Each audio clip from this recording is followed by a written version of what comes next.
আসসালামু আলাইকুম। আপনারা সবাই কেমন আছেন? আশা করি ভালো আছেন, আমিও ভালো আছি। আজকে আপনাদের সঙ্গে শেয়ার করব মূলো শাক ভাজি। আজকে একটু অন্যভাবে ভাজি করেছি, সেটাই শেয়ার করছি। আমরা সাধারণত শুধু মূলো শাক ভাজি এমনি করি, আজকে একটু সবজি দিয়ে মূলো শাক ভাজি করেছি। এটা কিন্তু গরম গরম ভাতে খেতে ভীষণই ভালো লাগবে। যদি একবার এইভাবে করে দেখেন, শীতের সকালে আর কিছুই লাগবে না। প্রথমে দেখুন, এখানে মূলো শাকগুলোকে আমি কেটে নিচ্ছি, পুরো ছোটো ছোটো করে কাটছি। যতটা সম্ভব ঝিরিঝিরি করে কাটলে খেতে বেশি ভালো লাগবে। দেখুন এইভাবে কেটে নিয়েছি, এইভাবে সব গুনে কেটে নেব। তারপর এখানে একটা পেঁয়াজ নিচ্ছি, রসুনও কেটে নেব। পুরো ভিডিওটা স্কিপ না করে দেখবেন, আশা করি ভালো লাগবে। যদি কোনো অংশ ভালো লেগে থাকে অবশ্যই পাশে থাকবেন। চ্যানেলে নতুন হলে চ্যানেলকে সাবস্ক্রাইব করে পাশে থাকবেন, লাইক দিয়ে ভিডিওটা দেখবেন। এইভাবে সবগুলো সবজি আমি আরও সবজি রান্না করছি, তার সঙ্গে এটা শেয়ার করছি মূলো শাক ভাজিটা আপনাদের সঙ্গে। দেখুন আমার কাটা সব হয়ে গেছে। এবার কড়াই আমি সর্ষের তেল দিয়ে দিচ্ছি পরিমাণ মতন। তেলটা ভালোভাবে গরম করে নেব। গরম হয়ে যাওয়ার পরে এখানে আমি ফুল বড়ি দিচ্ছি। এটাকে ভালো করে একটু ভেজে নিতে হবে। ভাজা দেখুন হয়ে গেছে, এটা এবার তুলে একটা জায়গায় নিতে হবে। আবার এই কড়াইতে দেখুন কালো জিরে ফোড়নে দিয়ে একটা শুকনো লঙ্কা, একটা কাঁচা লঙ্কা চিড়ে দিয়েছি। এটাকে ভালো করে একটু ভাজা হয়ে যাওয়ার পরে পেঁয়াজ দিচ্ছি। একটা মিডিয়াম সাইজের বড় পেঁয়াজ আছে, পেঁয়াজটাকে ভালো করে ভেজে নেব। আর একটা রসুন বাটা দিয়ে দিচ্ছি। রসুনকে আমি একদম মিহি করে বাটিনি, একটু থেতলে নিয়েছি। পেঁয়াজটা ঠিক এরকম ভাজা হবে। তারপর এখানে দিয়ে দেবো কেটে রাখা আলু, কুমড়ো আর টমেটো আধখানা।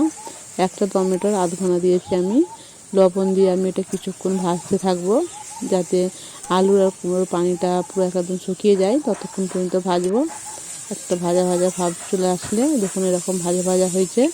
এবার এখানে দিয়ে দেবো মূলো শাক। আমি মূলো শাকটাকে ভালো করে কেটে ধুয়ে রেখেছিলাম, মূলো শাকটা দিয়ে দিচ্ছি।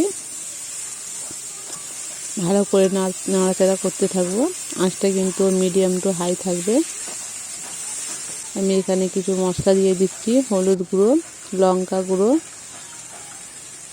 লবণ যেহেতু আমি আগেই দিয়েছি আর লবণ দেবো না। এইভাবে অনবরত নাড়াচাড়া করতে থাকবো, ভালো করে একটু মিশিয়ে দিচ্ছি। এবার ঢাকনা দিয়ে দেবো।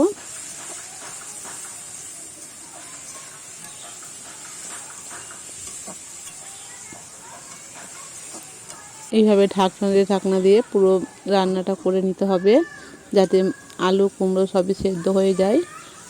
আঁচটা মিডিয়াম টু এই পর্যায়ে কিন্তু লোয়ে করে দিতে হবে, একদম মিডিয়াম রেখে পুরো রান্নাটা এইভাবে করে নিতে হবে। একবার করে ঢাকনা উল্টে এইভাবে নাড়াচাড়া করে দেবো মাঝে মাঝে। দেখুন আমার অনেকটাই কিন্তু কমে গেছে শাকটা, আর ভাজিটাও কিন্তু অন্যরকম হয়ে গেছে, ভাজা ভাজা ভাব চলে আসছে। আমি এই পর্যায়ে দিয়ে দেবো ফুল বড়িকে আমি হাতের সাহায্যে ভেঙে নিয়েছিলাম, ভাজার পরে একটু গুঁড়ো করে নিয়েছি। তারপর আমি আবারও দিয়ে দিচ্ছি, দিয়ে ভালো করে নাড়াচাড়া করে কিছুক্ষণ আমি ভেজে নেব, 3-4 মিনিটের মতন। এইভাবে অনবরত নাড়তে থাকবো। তারপর এখানে আমি ধনেপাতা দিয়ে দিচ্ছি। ধনেপাতা দিয়ে আবারও ভালো করে নাড়াচাড়া করে আমার তৈরি হয়ে গেল মূলো শাক ভাজি। একটু নতুনভাবে করেছি, কিন্তু খেতে কিন্তু ভীষণই ভালো লাগবে। শীতের সকালে যদি এইভাবে একটু অন্যরকমভাবে মূলো শাক ভাজি করেন, দেখুন কত সুন্দর হয়েছে। এটা দিয়েই কিন্তু অনেকটাই ভাত খাওয়া হয়ে যাবে। আশা করি আপনাদের ভালো লাগবে। এখানে ভিডিওটা শেষ করছি। সবাই ভালো থাকবেন, সুস্থ থাকবেন।